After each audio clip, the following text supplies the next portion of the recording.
Good afternoon, everyone, and welcome to Voice of Armenians TV New York. The topic of our discussion today is issue of domestic violence in Armenia, an important topic to discuss. I want to introduce our guests, Anahid Ugurlayan, an assistant director at the BBB National Programs National Advertising Division, and Deputy Director at the National Advertising Review Board. Marina Manoukian, the head of the Family and Construction Law Department at ADLI Law Group. And Ruben Stepanian, New York Divorce and Family Law Attorney, an administrative law judge at New York City Office of Administrative Trials and Hearings. Welcome, everyone. Anahid, I want to begin our conversation with you. There's been a committee formed to tackle this difficult issue, and perhaps it is fair to say maybe a taboo issue in our culture, specifically in Armenia, to look into domestic violence in the country, in our motherland. Tell us how and why this committee was formed. Thank you, Haig, and thank you for having us to speak about this important topic. The committee began its work in earnest in March of 2020, right at the start of the pandemic, in response to the murder of a woman in Gyumri at the hands of her partner, who also severely beat her 13-year-old daughter, ironically coinciding with International Women's Day. This was the fourth femicide in Gyumri in 2020. After a flurry of emails to the Armenian Bar Association, our committee was soon formed. It consists of preeminent family law practitioners on the East and West Coasts, including a family court judge, attorneys who do not specialize in family law, and law students, all of whom were prepared to learn about the domestic violence problem in Armenia and find ways to combat it. The Armenian Bar Association has engaged in consistently outspoken efforts to raise awareness about domestic violence in Armenia and its repercussions. I grew up in Armenia myself, and no one ever spoke about this. You know, the understanding was that whatever happens behind closed doors should remain behind closed doors. So no one really knew, even if it was an issue to begin with, and if it was, how widespread it was. Ruben, this question is for you. How serious is this issue? How widespread domestic violence issue is in Armenia? First, hi, thank you for having us, and I really appreciate that you are making an effort in highlighting this issue. Because the problem is widespread, I can throw statistics at you. Sure, one is I have one in 4 women in Armenia has experienced domestic violence. And another alarming one is that during a sociological study, 76% of everyone who took the survey came back saying, justifying domestic violence. And the survey was, taken by men and women. So it wasn't just like, oh, the men are, saying, oh, it's okay, It was not like that. But I think, in the beginning of the show, you, Haig, said that it's taboo for Armenians to speak about this. And that's absolutely correct. The issues are cultural more. So the statistics, yeah, I mean, they're there, but the cultural issues, and we all know just from our own experiences, are there.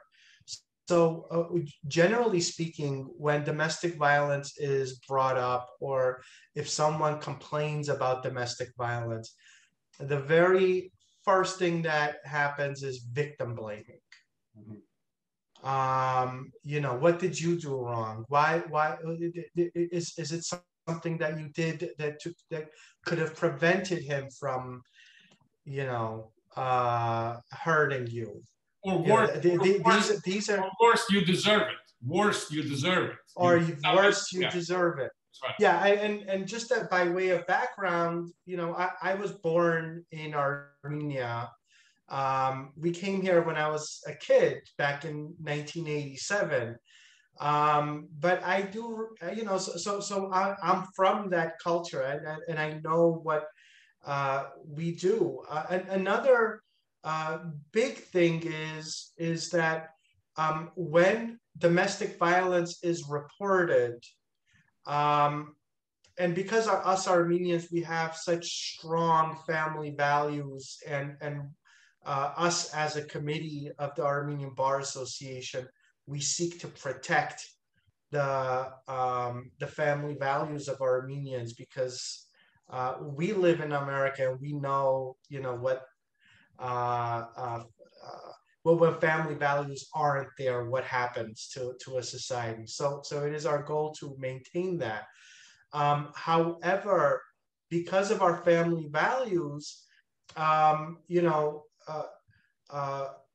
a victim reporting domestic violence, the officer that responds wants to try to reconcile. Oh, come on. I mean, you know, it's okay. It's just one time. Just go and let's see. You're a family. You're gonna be stronger together. And it goes up on the scale. The judiciary, judges try to reconcile. And in reconciling, what they're really doing is they're saying that the abuser's conduct, you know, it's not good, but it's not so bad for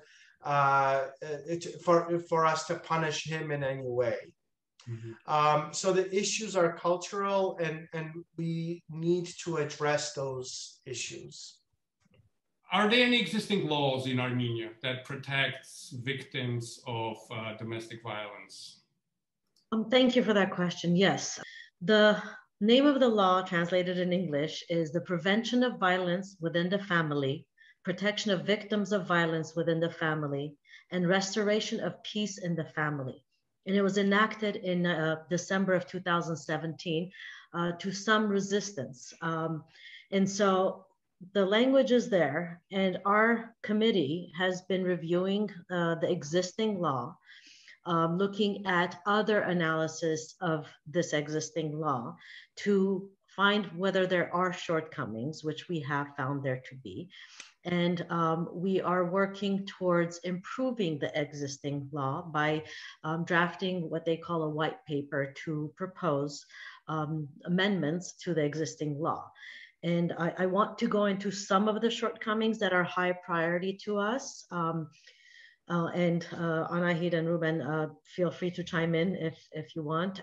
So some of the high priority items for us within the existing law is that there is currently a temporary insanity defense to domestic violence.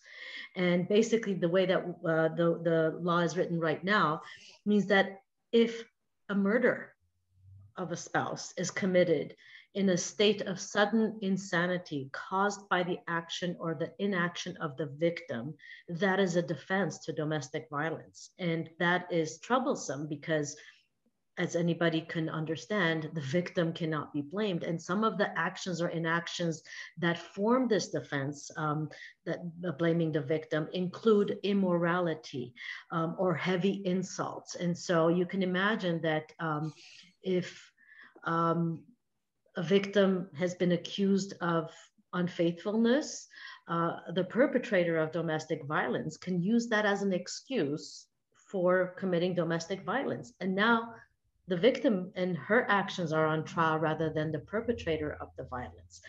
That's of high priority to us right now to propose a white paper to make amendments to that defense. Another priority for us is the law allows for the police to give a warning when they are first called out to a home for domestic violence. And that has posed problems in the real world where a victim calls the police arrive, and the law doesn't currently require any action for the severity of the domestic violence. And so if the police in their discretion want to give a warning to the perpetrator, they're allowed to do that. And then what happens when the police leave and the victim is left there with the perpetrator? And, you know, in the real world, this results in the second act of domestic violence being a lot more severe, because now she's called the police have just, you know, given a warning and walked away, and now she's in real trouble. Other areas of shortcoming that we intend to address are that there are no interim custody and visitation for children, or ability to get orders such as those when emergency intervention occurs. So let's say that the victim calls the police and the police come over and they decide that maybe there's a temporary domestic violence restraining order that should be issued. There are no interim measures to protect the children. So a perpetrator of violence may have access to the children and then may commit acts of domestic violence against the children. In the US, we have such interim orders available for the protection of the children. That's missing from the current law. And another one, and there's a lot, but I'll conclude with this fourth one. If there is a criminal conviction of domestic violence, the protective orders go away. And we think that that's inappropriate because, you know, we can't guarantee how long or if at all a jail sentence might be for the conviction of domestic violence and what happens when the perpetrator is released. The protections should stay there to protect the victims. So we're looking deeply into the current existing statutes and working together as a committee to write up a white paper and to propose changes, and hopefully to have somebody who will take the spear and go into parliament to make these changes happen. Anahid, I have a question for you. So the committee is doing its work in the United States. As Marina described, studying the laws, seeing the shortcomings of the laws, making recommendations. But none of it really has teeth until it's enacted into law, if I'm correct. How do you work to make that happen? How do you work with Armenian government, legislative body? How do you make your recommendations make a real difference in the lives of these victims?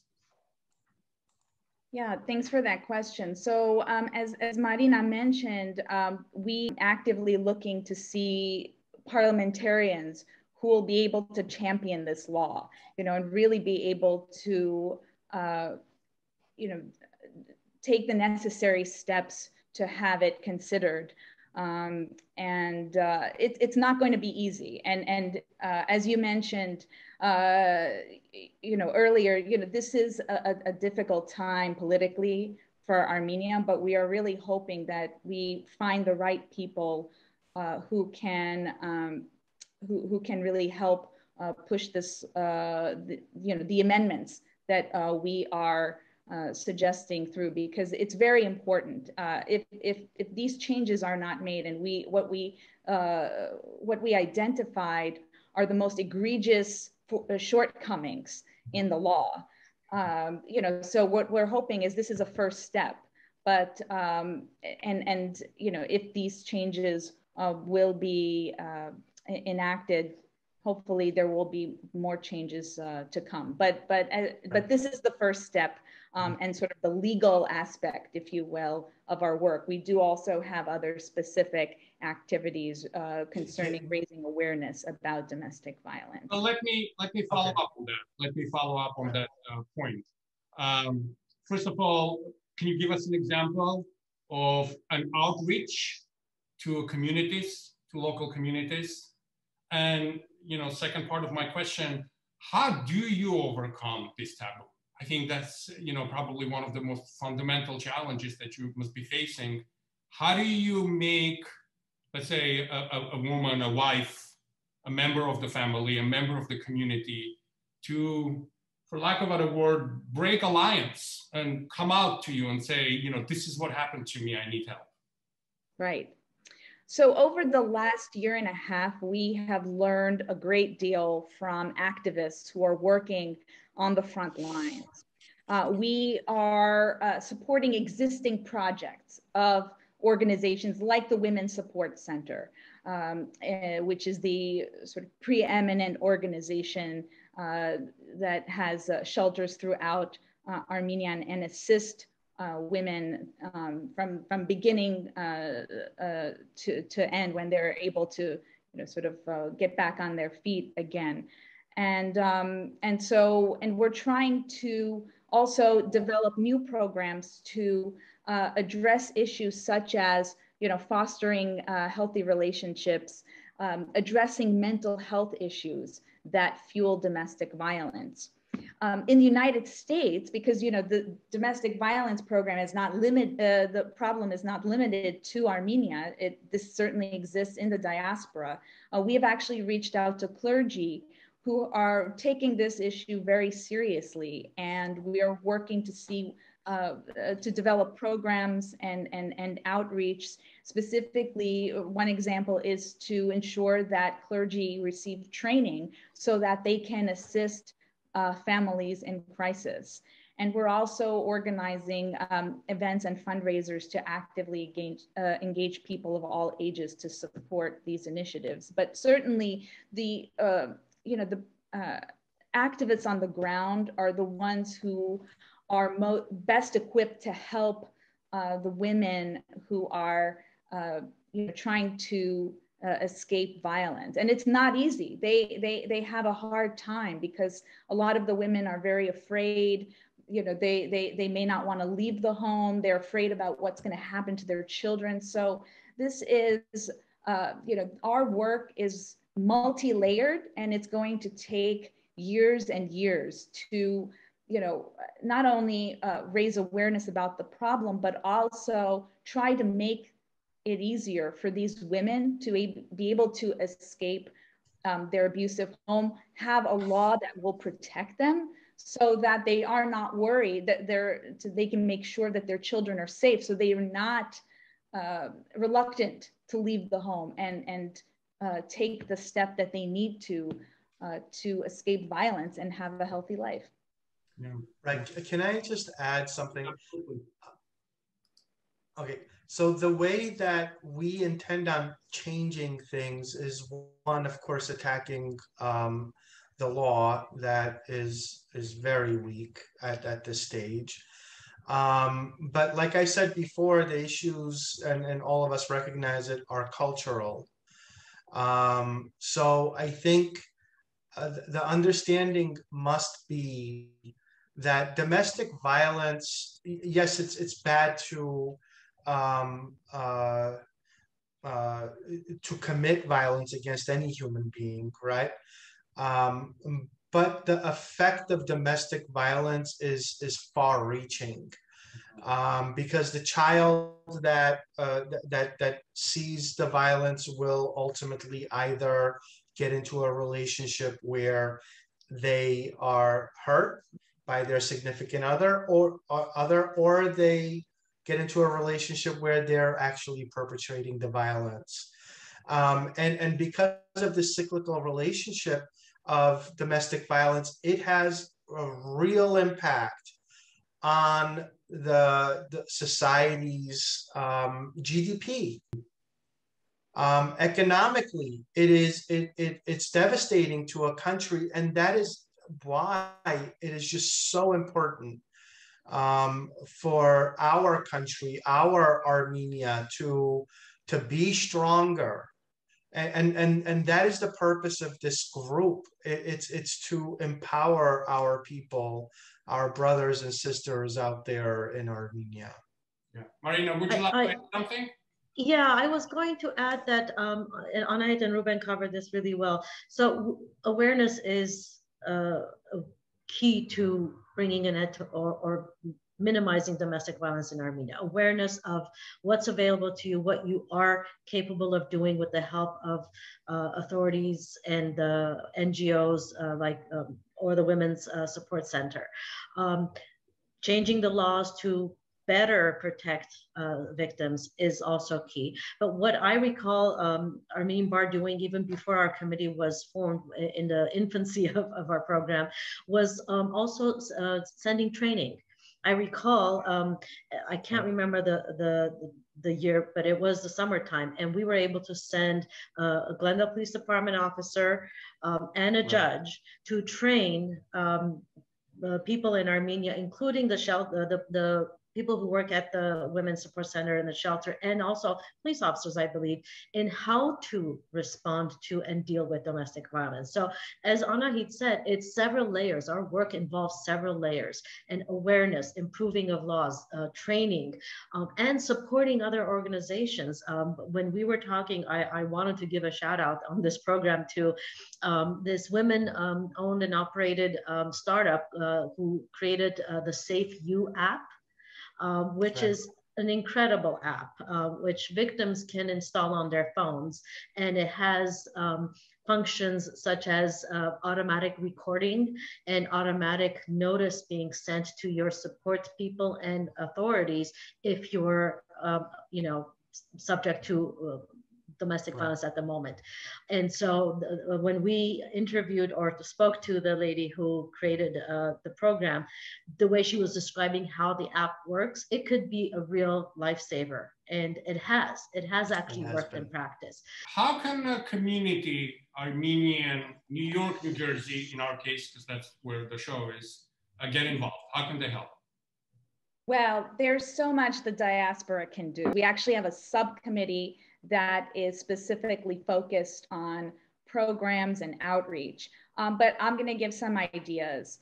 One is, you know, spreading the word about domestic violence in Armenia on social media by sharing articles and posts by organizations that are working on the ground. So for example, there was an article in Forbes about the Safe You app that Marina just mentioned, and sharing posts by the Women's Support Center and Quidigs.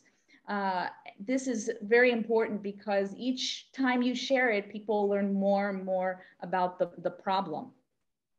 Another thing is organizing educational programs. And that also includes age-appropriate projects with children at Armenian day schools or Saturday or Sunday schools to help foster healthy relationships. You know, the combating you know, domestic violence, as we've all mentioned, is a multi-layered process. So it's very important to teach kids at a young age what healthy relationships look like.